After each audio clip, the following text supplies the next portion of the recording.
Helemaal mee.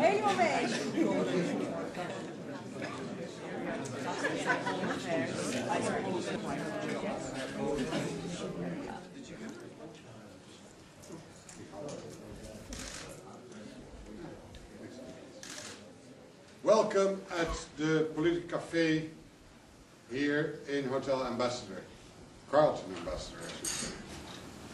You can understand that I'm very, very happy to have with us tonight Mr. Kney-Tal, the Ambassador of Israel.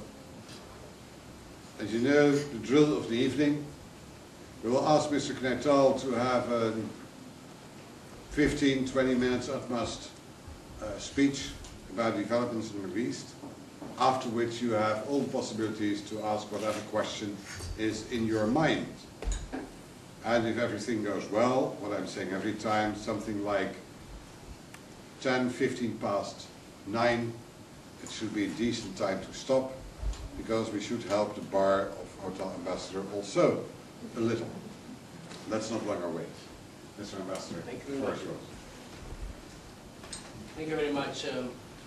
Good evening, ladies and gentlemen. I don't know what we can talk about Middle East in 15 or 20 minutes. It's a very heavy subject, and once one gets started, it's very difficult to stop. I assume that more or less you are following the events, so I don't have to go and start from the very, very, very beginning to just give you a kind of a summary of the Israeli narrative in the ongoing conflict in the Middle East, which still is one of the top news on the evening news, in the front page of the papers, and it's very emotionally debated in many of the democratic parliaments, including in your country. The Dutch second chamber is going to have the monthly debate on the Middle East this coming Thursday, in preparation for the upcoming meeting of the foreign ministries in Brussels on coming Monday. So very briefly, let me take you back to the Annapolis. Remember, it was as a place, the capital of Maryland, in the United States. Annapolis was the site of the last attempt by the Israelis and by the Palestinian Authority, with the strong support of the many countries, including yours, to come together in a major effort to try to invest diplomatically in turning the 2008 into a year where we are going to witness another breakthrough in the peace process. Everybody knew going to Annapolis that it would be not easy to resolve a conflict which lasted more than 100 years in just a couple of days, followed by a few more months of intense negotiations. But the rationale in favor of another attempt was running as following. President Bush, after many years of hesitating whether or not to involve himself in the Middle East peace process, decided that he would devote most of his diplomatic energies in the 2008 trying to push his vision of the two-state solution through the calendar year of 2008. So he committed personally to that. He summoned the parties to Annapolis. He intervened at the last moment in Annapolis when there was a crisis and they could not agree on a certain text. So he read a text and they said, okay, take it or leave it, and everybody had to applaud because it was in front of the cameras. And the text was vague, enabling everybody to claim that they did not really make any significant concessions regarding their essential interests. There was also a strong emotional investment by the Secretary of State, Condoleezza Rice. She was trying for some time to push the peace process in this direction. There was a very clear statement coming from the Prime Minister of Israel, who supported the two-state solution, and his speech was carried live on CNN. Everybody could listen to this speech. It was welcomed by many Israelis, it was criticized by some Israelis. And then we have Mahmoud Abbas, the President of the Palestinian Authority, who also committed to a two-state solution. And of course, the rest of the international community, European Union, Russia, UN, and all the 40 or 50 nations, including representatives of Arab countries participating in this meeting, giving everybody the impression that this time the effort is going to be a little bit more successful than in the past. Why? Because you have not only the United States and Europe and the United Nations and Russia and the parties to the conflict, but also you have a significant representation from Arab countries which would like to see this conflict resolved in a way which is going to restore some modicum of stability to the Middle East. And the presence of the Saudis and Egyptians and Jordanians and the countries from the Gulf was also auguring well, because these countries do have the financial means to help the Palestinian Authority to take off the ground economically and suggest to the Palestinian youth an alternative future to the one they are facing today. This was in November, end of November. Now we are in mid-February, and the situation on the ground doesn't seem to conform with this optimistic view of the peace process.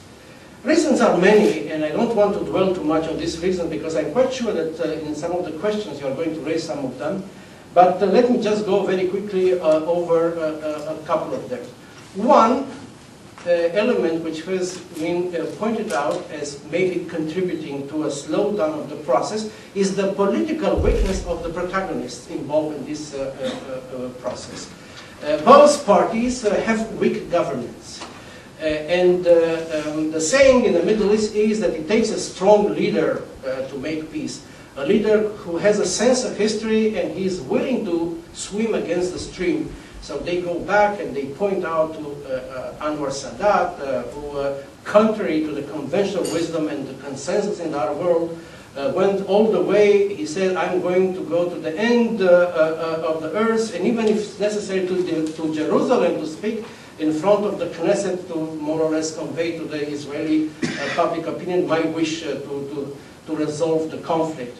It was also the personality of King Hussein of Jordan, who at a certain point understood that he has to rise up and formalize a relationship which was going for a number of years, but was away from the public profile in making peace with Israel. It was also in the Oslo agreements back in 1993, which were very important, and it took two strong leaders in their respective constituencies to engage in the mutual recognition of the two national liberation movements, which more or less is the summary of the Israeli-Palestinian conflict, because this conflict is what about? It's about a clash between two national liberation movements fighting over the same piece of real estate.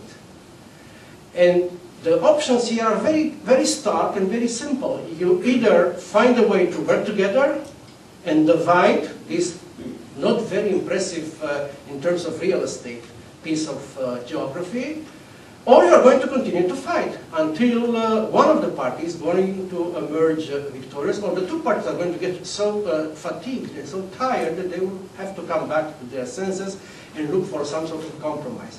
If you look at all the diplomatic solutions over the years, then now for, I would say, close to 100 years, but more specifically since 1937, when the Peel Commission came to the region, basically recommending the partition of the land into two entities. In 1947, the United Nations passed the partition plan, and they were talking about a Jewish state in Palestine and an Arab state in Palestine.